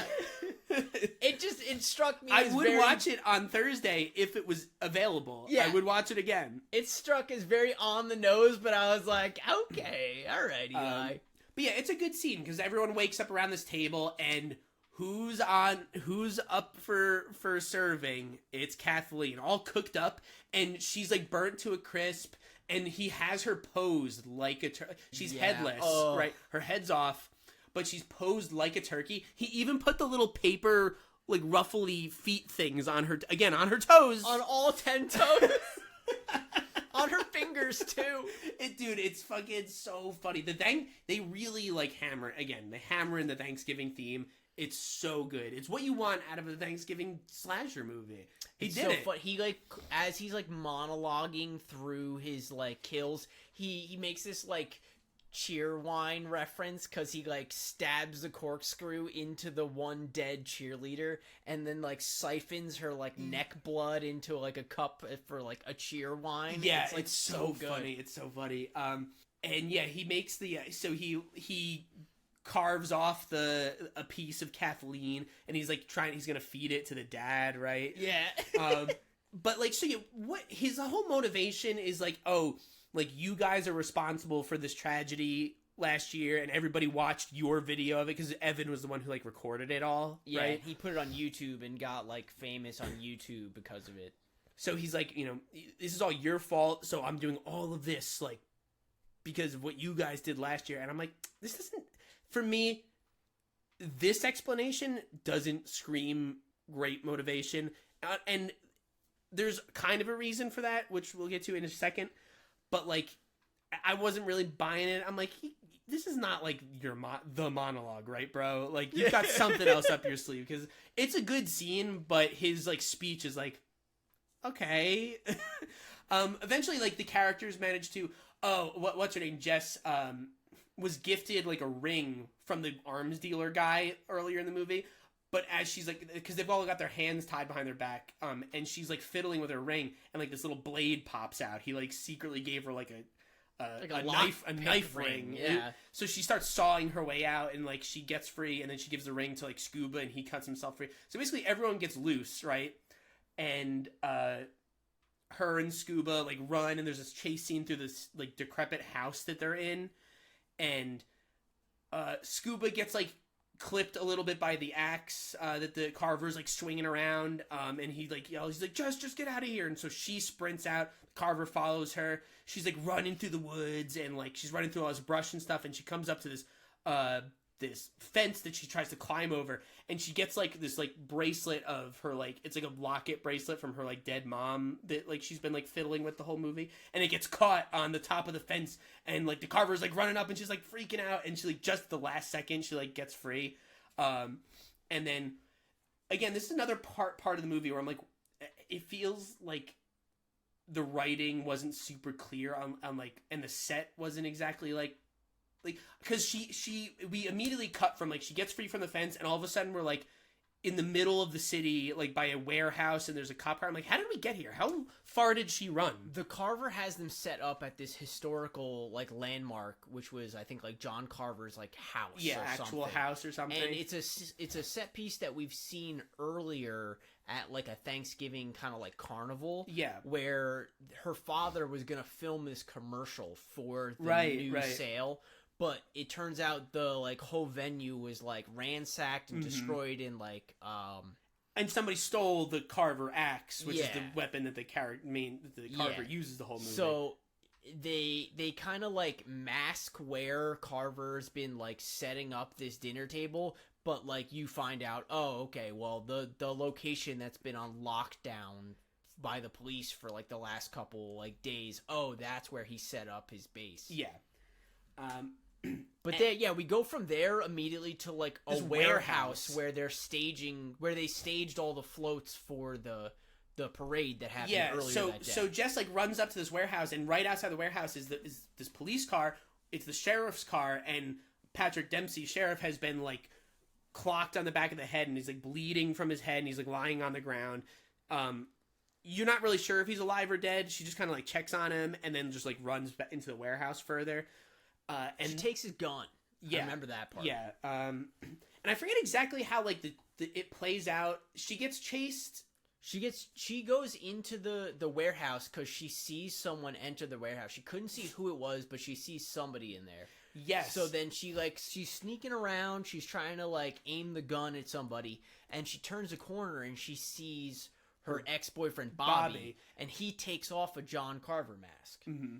So from there, she's like, "Oh fuck, John Carver's Bobby! Oh my god!" Yeah, and fuck. that's when Patrick Dempsey comes back in. He's like fucking bleeding from his head, and she's like, "It's Bobby. He's got the mask. Like it's him." He's like, "Give me my gun. What are you doing?" Yeah, and then she gives it to him, and he's like, "Run, get out of here!" And then she leaves the warehouse, and you hear like the sheriff yell, and then you hear like a couple shots pop off, and then like cut to later the other police have arrived, and like Jess is like, they have her in an office in the warehouse, and she's got like a blanket on, and Patrick Dempsey's like, I think I might have got him, but he like ran off, so I've got my guys on the hunt for him. But he's like, we solved the problem, like we solved it. We know who it is now. Like you're gonna be safe. Everyone's gonna be safe, and it's kind of like a wind down, for the movie. And you're like, and this is the Scream part where you're like, all right, when's this big twist coming, right? Yeah. And that's what, as Jess is like sitting in the room, like she's like traumatized, and so she's like fidgeting with herself, and she's got all these like burrs on her like jeans from running through the brush, right? There's like this plant that leaves all these like little sticker burrs on her, and she's peeling them off, right? Then Patrick Dempsey comes in, and they have the conversation. He sends like the deputy out to like go do something, and then like everyone is cleared out from the warehouse, and the sheriff is like, all right, you want me to like take you home? Like, I think it's time to get out of here. And Jess like looks at him and then looks down, and she sees that Sheriff Dempsey has burrs all over his shoes. Yeah. And it's like, it was the sheriff the whole time! Patrick Dempsey! And then me and Eric were both like, well, what else? They paid him all this money. Of course it's going to be the guy with all... I can't believe I didn't see it. Of course it's going to be McDreamy. I can't believe I didn't see it coming sooner. I was like convinced. I even told Matt before the scene with the stepmom, I was like, I think it's a stepmom. We thought it was... I also agreed with you. I thought it could have been her. And I should have known, oh yeah, we're not going to put Patrick Dempsey, A-list actor, in this movie, and then like... not get, he had some screen time. It's like but Scream 5 when you're like, of course it's Jack Quaid. Who else is gonna fucking be? It was just like a very underwhelming performance up to this moment from him, and then it's like, oh, okay, of course, it's course it's that big. So basically the scene happens now. What happens is Patrick Dempsey notices that she's noticed, because he looks down and he's like, fuck. Like, she saw the birds, like, and she's put it together, and he just goes like, it's about the details. Yeah. Earlier in the movie, he's like, that's how you catch them. It's all about the details. That's how they get caught.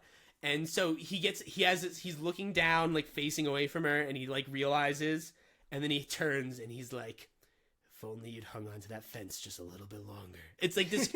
You're like, oh, Dempsey's turning evil now. He got his big bad Joker voice on now, and. This is when the movie... So up until now, I loved this movie. A+. The movie really lost me a lot right at the end. A-. Because almost a little bit more for me. Just because of how poorly the landing is not stuck. Because One, I don't buy. I think the explanation for Patrick Dempsey's motivation is terrible. So basically, he goes, "All right, here's the real deal. You remember a year ago? You remember a year ago? You're like, yes, we all remember. We a year all saw ago. the beginning of the movie. This is so you have that scene at the very beginning where he like shows up to that party and he greets he's greeted by Gina Gershon's character and they have that little flirt moment. Mm-hmm. Well, it turns out that they were having an affair. He's new to town. They met. They hooked up. She was gonna leave her husband, the manager of the Buy-Right, and she was actually pregnant. Look, can you blame her? I would leave the manager of the Buy-Right for the new hot McDreamy. Oh yeah, sheriff. no, he's McDreamy. Of course, he's hot. I don't blame her.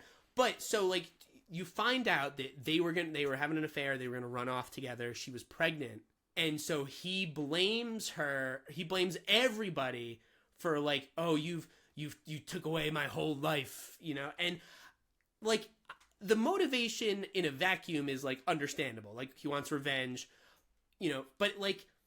It felt like it took away from the spirit of the movie. I would have thought it would his motive if his motivation was like, oh, if he wasn't like new to the town, if he had always been there and he was just like, I love this town. Thanksgiving's the blood of this town. Yes. We love it, and you guys ruined Thanksgiving. Sure, you can add in that I also was in love with Gina Gershon. Yeah. But I would have way preferred it if he was just like killing people because they ruined Thanksgiving for him. Yeah. That's what it should have been. The movie's called Thanksgiving. He should have been like, you ruined the holiday for me, and it's never going to be the same. And I think it could just be a matter of like editing his speech, because his speech was so like heavily on like, I love this woman and she's dead. And instead it should have been, my memory of Thanksgiving is now always going to be haunted by this specific thing. That would have also worked. It's like a tweak of 2 sentences. Yeah, but that's what, sometimes that's all you get. And when your motivation for your character is only given in like 3 or 4 sentences, like they got to be good ones, and you got to convince me. So I was a little let down. I was like, all right, like, and throwing in the pregnant thing, like, oh, because now I'm like. I'm all conflicted now. Like, why the baby? Like, just make it Thanksgiving, like... I feel like there wasn't any mention of it before, but I feel like when the first newscast of her husband in the beginning of the movie where he's like, fuck Buy-Right, my wife got killed last year, it was a fucking catastrophe, I feel like there should have been some mention of, like, my wife and my unborn child were killed. So then at least he thinks it was his. Yeah. And then at the twist at the end is like, Packham's like, no, it wasn't him. It was me plugging her. Yeah. And to just also throw in the baby and like at the last second, you're like, oh, whoa. Yeah. Like, this is a lot for, and like, so he lost me in the speech. And he had 2 speeches to give, and neither one of them really sold me on the motivation for this killer. Mm-hmm. Like, there's something like you take the original Scream, right? Like the Billy and Stu, like such just like we just wanted to we wanted to be famous. Like it's like so pure and evil, simple. Yeah, like to throw in this like moral, like because now I'm like. Now I kind of feel bad. You want your killer to be like, you don't want sympathy. You want him to be scary, right? He's not scary when you're like, oh, well, his baby died, like now I don't really, now I feel bad for him. I'm glad he killed these people, like he kind of earned it. Yeah. So it took away a little bit of the scariness from him and made him too sympathetic for me. Didn't kill the character totally. It just like, it really knocked a lot of points off. Made him a little softer than you would have preferred. Yeah. And then, so now there's like the big final like chase, right? And also I'm sad now because now he's out of costume and like, just like I always get sad when Ghostface gets revealed and it's just like a goober in a black suit running around, like you with lose, gloves on. Yeah, you lose like some of you lose the fun of the icon of the killer, Yeah. So now I'm like, oh well, I don't get to see the cool pilgrim anymore. Yeah. But. So now, like, right, so the chase happens, Jess is running around, Bobby comes back, and also that other guy that she was dating this whole movie, just, like, who they tried to red herring really hard, they just, like, write him out. Like, you and me thought, okay, so if we're going Scream logic... There's gotta be 2. And a lot of this movie like when you think back on it, felt like the way he performed a lot of actions, like it felt like there should have been two killers, right? Like that would explain the teleporting like abilities, right? If he, I think they're angling for a possible like open for a sequel logic. Well, of course they are, because there is so much of that, like, oh, he's teleporting. Like, there's the scene where he gets to the school and announces to all of the kids. Now, this is Patrick Dempsey. The sheriff shows up at the school and tells all the kids, like, hey, like, go home. The game is canceled. Everybody get the fuck out of here. Yeah. And then that puts him in the position to kill the other two. Yeah. Her two friends, where he double chloroforms them. But then she gets chased by Carver by him immediately, and then she, like, goes outside, and then Patrick Dempsey's, like, back on the scene. Yeah. And it's like, which makes me believe the costume change has to happen in like 3 seconds. Yeah, which makes me think maybe originally in the script there was a second killer, and they just cut that out to save time.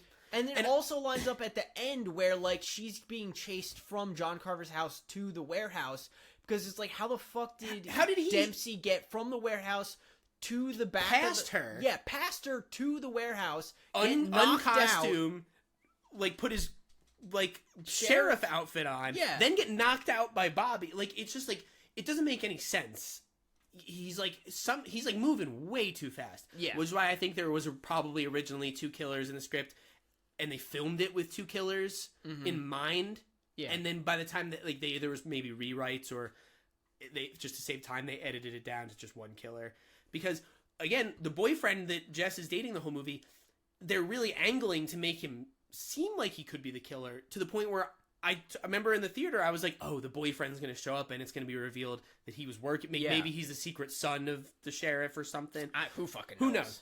But then no, he was just like written out of the movie, like or like he just never showed up again. Like maybe I think he shows up at the very tail end, the very very very end, like last like scene. Nothing happened too, like as if like he wasn't a big like mystery the whole movie. And there's even like an apology where like Bobby is like, yeah, I thought it was you. Yeah, it's just weird. But basically, yeah. So Bobby and Jess have the big like chase scene with Dempsey. They set up a trap for him where they start blowing up inside the warehouse this big inflatable turkey with this like super flammable helium that like they show like a big fire icon. There is a great shot where when the two of them are like about to drive away, Dempsey kind of like walks out with the axe like from around the turkey, and he's like in slow motion, and this big cartoon turkey is looming over the whole scene, and he's like in shadow, and he's like but like it's just so it's so good, which makes it a shame that like the movie comes down to like right as Dempsey like you think he has the upper hand, he's like on the truck that they're on, and Jess like gets one up on him and like knocks him off the truck, and they drive out, and he says like he has like one little line or something, and then Jess has her final girl line where she's like, does she say that you're right, no leftovers? Yeah, she's like, you're right, there will be no leftovers, and she shoots the with a blunderbuss that's in the back of the float thing, because then earlier in the movie she very specifically says, oh, my dad had me like shoot learn how to load a musket one time, and I'm like, all right, well, put the stopwatch on and see when she has to shoot a musket later in the movie. So she has like a whole sequence where she's like breech loading this musket with like gunpowder, and then she tries to load the musket balls, but they like fall and they roll down the back of the truck. Oh, and she loads the musket with her mom's locket. Yeah. It's like the most ham-fisted fucking like she's like grown. That. I like that part though. It's good. It's earned because he put the things earlier in the movie. He put things he there. He set the chess pieces so that place. You could we knew it was coming, but it was earned. He did the work. But yeah, but here's the thing, she shoots the turkey, it explodes, Dempsey like dives out of the way, but like the explosion's really big, so you'd think like it probably would kill him, but you don't see him die. And from here on out, like the movie ends like a minute later. After Yeah, it's like super quick. We're rolling through. Yeah, because like it's like, all right, the big explosion. Dempsey dives out of the way. Is he dead? I don't know. Cut to morning. Police are there. Fire's there. Everyone's the paramedics are there. Jess is in the back. She has her injuries tended to. The two boyfriends make peace. Then cut to back at her house. She's sleeping with the nerd boyfriend, not the one that she ended the movie with, but the original boyfriend, who's the nerd that we thought might have been the killer, but he's not. And she hears she wakes up and she hears a noise from her closet, and she goes to open the closet, and the flaming body of Sheriff Dempsey grabs her Friday the 13th 1 style, but then she wakes up and it was all a dream, and then that's the end of the movie, and you're like, I'm you lost me twice now, because the speech and motivation for Dempsey for the Carver was bad. It was mid. It was weird, and then you don't. I know you want to keep the killer alive, right? Because if we were gonna make a sequel, we can't blow him into bits. But it's but you could just have it. Are you really gonna bring Dempsey back? You're gonna pay for him again in Thanksgiving 2?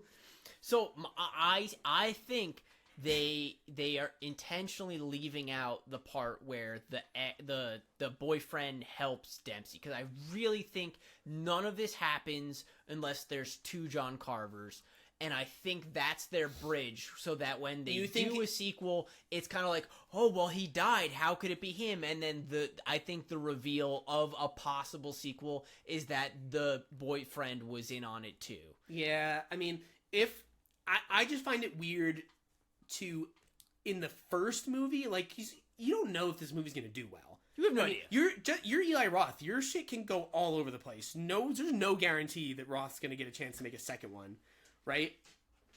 And so to write a story being we're gonna keep things really weird and nonsensical, and it'll make sense if we get a sequel. That's such a just make it all tight and cohesive.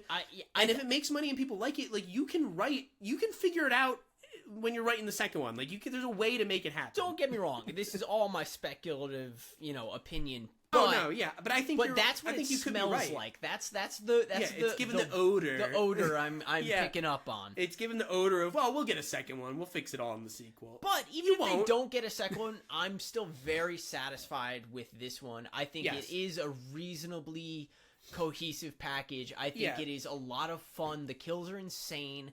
Really good. The score is great. The acting is serviceable enough. Again, I know a lot of fun. I know I've been playing devil's advocate, to the negative side of this movie. I don't want the listeners to be like, Matt hates that movie. Matt hated Thanksgiving. Like we told you up top, we want you to go see this movie. I like Thanksgiving. Why Matt hated? I don't like Matt. I'm not going to listen to the podcast anymore.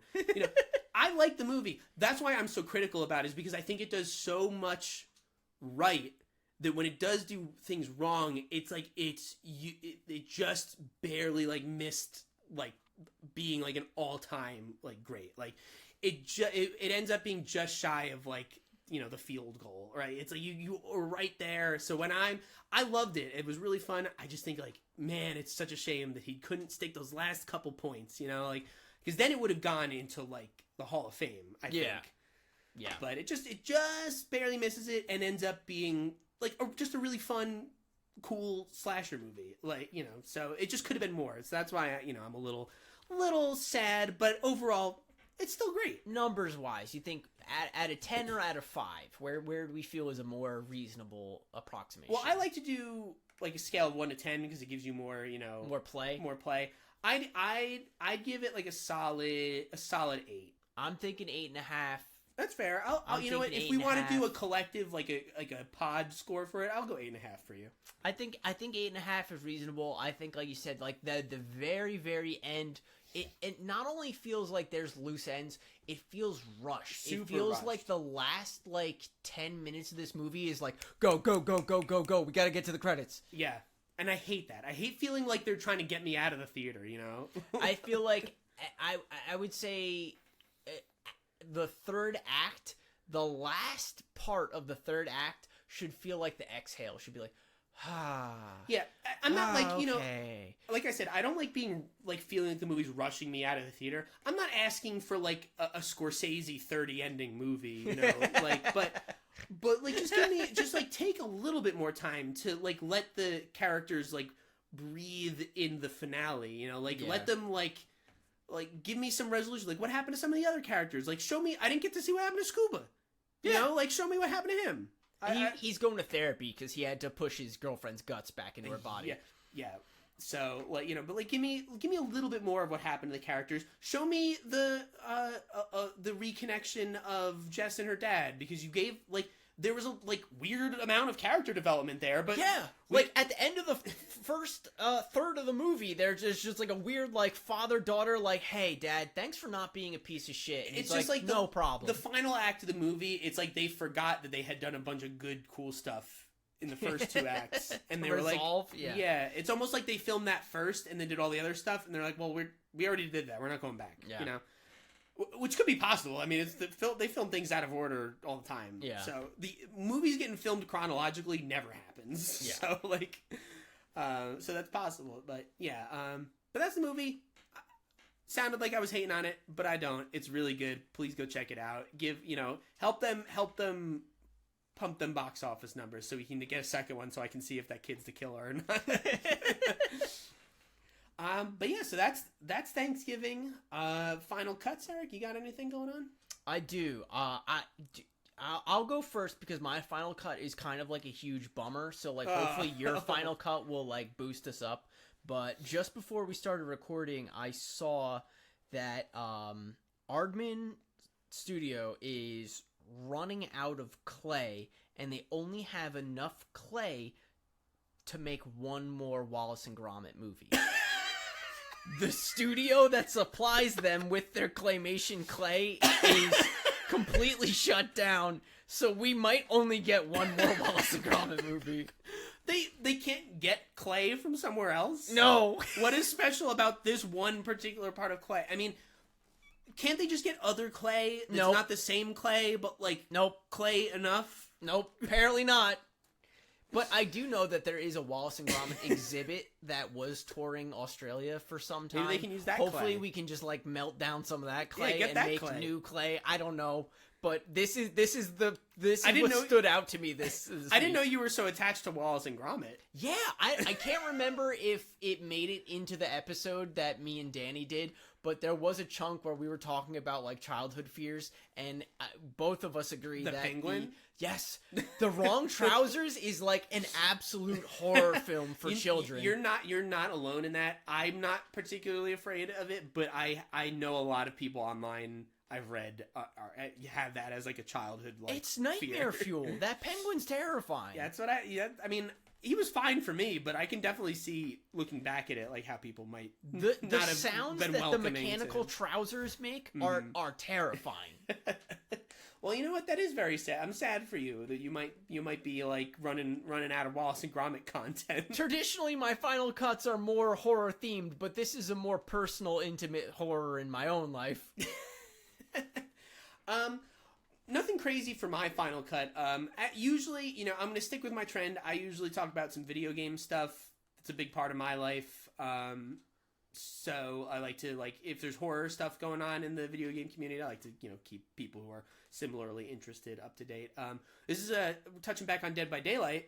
If you listen to our episode on it, you'll know that I willed into existence. He manifested. I manifested the Xenomorph DLC for that game. So You're welcome. I begged. I said, Behavior. That's the name of the company. Behavior. Please put Xenomorph in it. We need some aliens. The Xenomorph's perfect for this game. Put him in there. And they listened to the podcast and they went, you know what? Matt's right. We're gonna put that next week. We're putting him in. And that's what happened. Fact. Fact. And so, and instead of listening to me, they kind of heard my call spiritually, because I said, well, put Xenomorph in. There was only one other famous horror character that I really want in this game, and it is Chucky. I didn't, put it out in the world really particularly. I might have mentioned it to you personally, but otherwise I just kind of quietly hoped for it.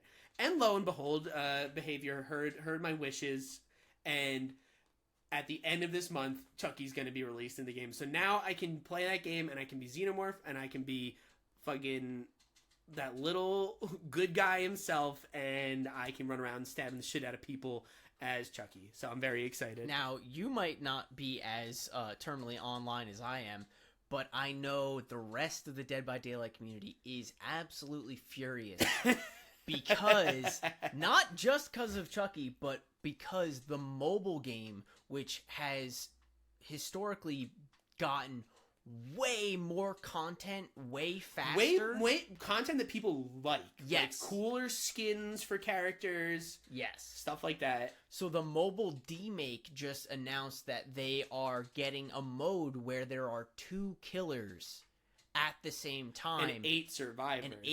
Which is something that people in the real version of the game, the console the version, real version, yeah, have been begging for forever. Like, let us have 2 killers and a bunch of survivors. Like, it would be cool to do something new because the game has been the same game mode, forever. Yeah, and the fact that the fucking dopey ass mobile version of the game is getting more like support and listening to people like more than the actual game is crazy. Do you think it's because it's easier to implement it on mobile? Yeah, and it's a different company that does the mobile game. Oh, okay. So, well, there you go. But still, you'd think like they'd have part of their team working towards like a different game mode just to appease people. Like just to appease them, they've been asking for it forever. I mean, it can't be that difficult. Like even if the game mode is unbalanced, right?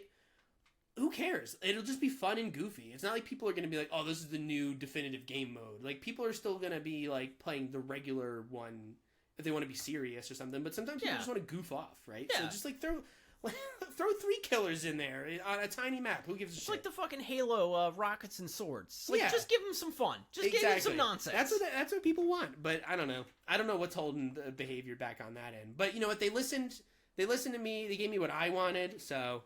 to me, I'm okay with them. Happy camper. Yeah. I'm not going to complain because I want them to keep manifesting my wishes. So if there's someone new that comes to mind that I want them to, do it. So I'm not going to say too many bad things about them. But we said up top, strike is over. There's a ton of stuff that came out that we didn't get to talk about during the strike. So heading into our post-holiday season, pre-December, we're going to try and do a little post-strike roundup of all the stuff that we did get to, take a look at, but didn't get to chat about. Yeah. So there's probably a lot of things that you guys might have expected us to do a whole episode about. Probably not going to do that for a lot of those things. Instead, we're just going to do like a quick little touch on lots of different stuff that we've seen. So that's what you guys have to look forward to after the holiday. Outside of that, we are going to try and stick to our Monday night streaming regimen. We're going to be doing all horror games Monday night. But if you're looking for something a little less terrifying... less terrifying for you. Yeah. Terrifying for me. I've started doing daytime streams. We're going to do every Wednesday morning, possibly Monday mornings as well. I've been playing some extra hard versions of Super Mario. So if you're into some classic or old school games, I'm going to be playing a lot of retro stuff in the mornings. Come and hang out. We'll have, we'll do Bloody Marys, we'll do mimosas, we'll play Super Nintendo games. It'll be fun. So yeah, definitely check out the Twitch either way. That's going to be at mattxyoung, or twitchtv./mattxyoung, I think is the URL for it. twitch.tv/mattxyoung. We can link it in the description. Yeah, it'll be in there. And then also follow us on social media. Our Twitter and Instagram handles are just The Devil's Cut Pod. And yeah, that's about it. Hop in the Discord with us. We're hanging out all week talking all sorts of shit. Video games, horror, non-horror, movies, TV. Whatever else is going on, we're there for it. Yeah, we're hanging out. All right. As always, keep it real, Beelzebuds.